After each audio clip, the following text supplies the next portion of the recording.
The other thing that I see clearly, and I think many of my colleagues do, is that what happens in Ukraine sets the table for what happens in the Indo-Pacific.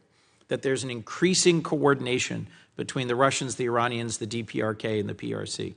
Do you see that as well, Mr. Secretary? Well, we remind our European allies every day that were it not for China, Russia would not be able to sustain this. And they're fully aware of that. And obviously, we all understand the presence of the North Koreans and the Iranian role in this as well.